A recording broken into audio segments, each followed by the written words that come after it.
No primeiro dia subsequente, após a demissão do técnico Gustavo Quinteiros, a diretoria tricolor já começou a fazer alguns movimentos em busca do próximo mandatário do vestiário tricolor. Existe um nome que é consenso, só que não aceitaria o cargo. Tem um nome que não é tão consenso assim, mas que aceitaria ser treinador, e tem um outro nome que está empregado, e eu consegui falar com uma pessoa muito próxima deste técnico para saber se ele sairia do atual clube em que ele está para vir para o Grêmio e se também houve um contato com este treinador.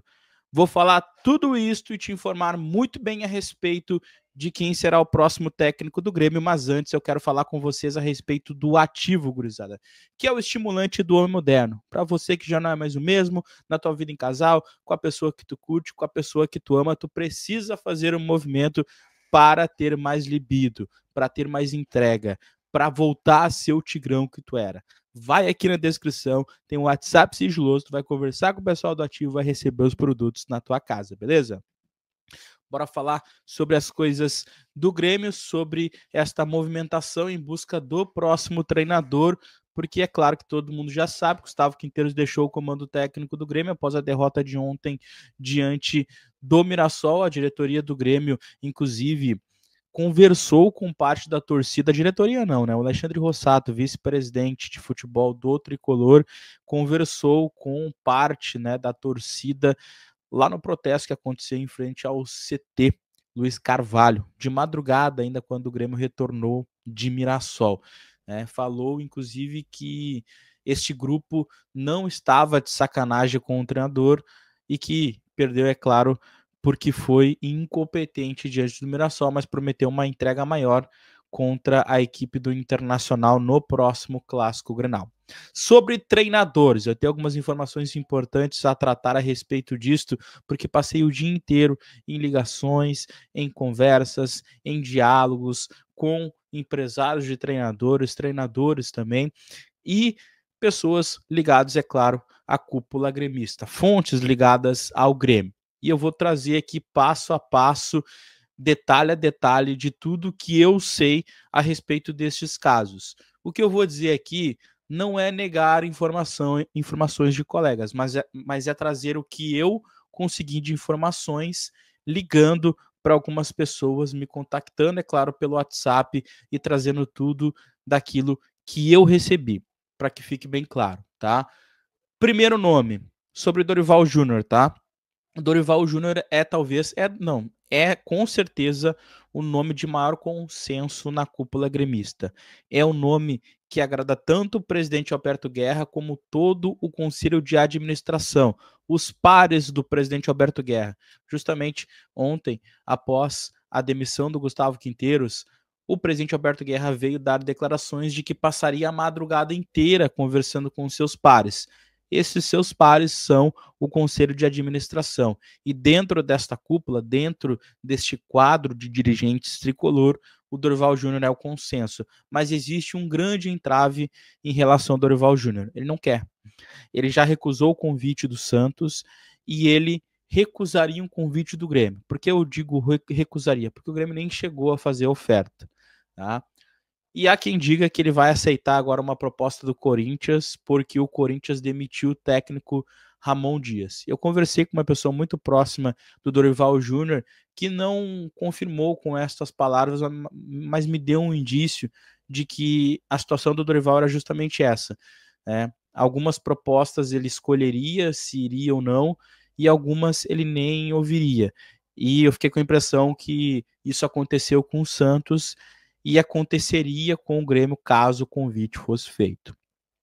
O segundo nome, que é o mais favorito, talvez, não digo favorito, o mais próximo, tá? E que já houve um contato, Mano Menezes. Pois então, Mano Menezes, que foi técnico do Grêmio entre 2005 e 2007, eu lembro muito bem disso.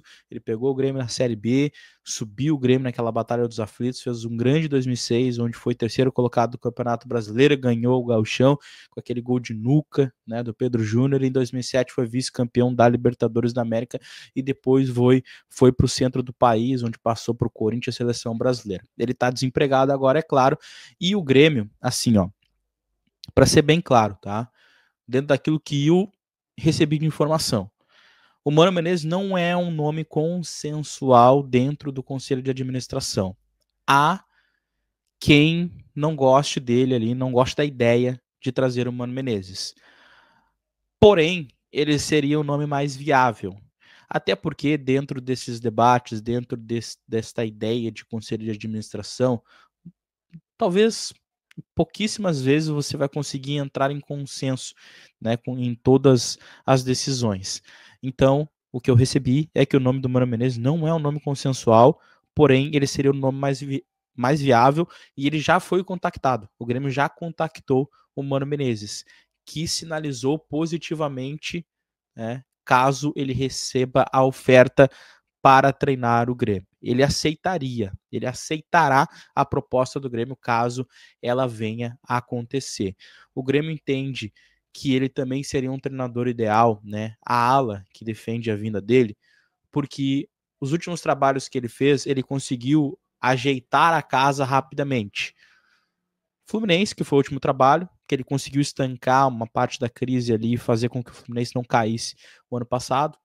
Tudo bem, o Grêmio não chega a estar tá no início do Campeonato Brasileiro, eu acho cedo falar em rebaixamento, mas ele chegou em meia temporada do Fluminense com o time em frangalhos e pelo menos evitou o rebaixamento. E o penúltimo trabalho dele, o antepenúltimo, né, porque teve um trabalho no Corinthians que ele também conseguiu dar uma estancada na crise ali, mas o antepenúltimo trabalho dele no Internacional, mais recente aqui no Rio Grande do Sul, ele pega um time também em frangalhos, aquele time do Cacique Medina, e transforma ele no vice-campeão brasileiro. Então, esta ala que defende a vida do Mano Menezes entende que ele seria um técnico ideal, porque ele conseguiria, em pouco tempo, ajeitar a casa, arrumar a casa. Mas não é um nome tão consensual ainda no conselho de administração. Mas ele aceita, e ele já falou que aceita nesta primeira sondagem que aconteceu. O outro nome, tá? Thiago Carpini. Eu sei que o pessoal da Rádio Mortal trouxe a informação que já houve um contato, eu vou trazer o que eu ouvi, até porque eu estive em ligação com uma pessoa muito próxima do contexto do Thiago Carpini. O nome do Thiago Carpini é um nome que circula, perambula no ambiente do Grêmio já há muito tempo. Tá? Eu lembro que quando eu setorizava o Inter no passado, o Eduardo Cudê foi demitido, eu me contactei com uma pessoa ligada ao Thiago Carpini, que falou, olha, o Inter nunca ligou pra gente, mas o outro time de Porto Alegre e o Grêmio, a gente já teve algumas conversas. Daí eu já pensei, opa, ok. E no final do ano passado, essa pessoa me confidenciou que houve uma conversa do presidente Alberto Guerra com o presidente do Vitória para entender o valor da multa do Thiago Carpini, que é de 2,5 milhões de reais, entre 2,5 e 3 milhões de reais, tá? Entre 2,5 e 3 milhões de reais seria a multa do Thiago. Não é o nome favorito, mas é um nome que surgiu no feed gremista aí, com a informação do Rádio Mortal. Eu não estou aqui para negar a informação de ninguém. Eu liguei, né? Estive em uma ligação com uma pessoa muito próxima que me disse isso meio-dia, na hora do almoço, tá? Que pelo menos naquele momento não tinha ainda não tinha tido nenhum contato do Grêmio com o treinador, a não ser que o Grêmio tenha feito algum contato, talvez de novo com o Vitória lá para entender a multa, etc. Mas pelo menos por enquanto o que me passaram é que não houve nenhum contato, tá? Comentem aqui o que vocês acham a respeito de todos esses nomes, curtam o vídeo, ativem o sino das notificações, que é muito importante. Até a próxima. Tchau.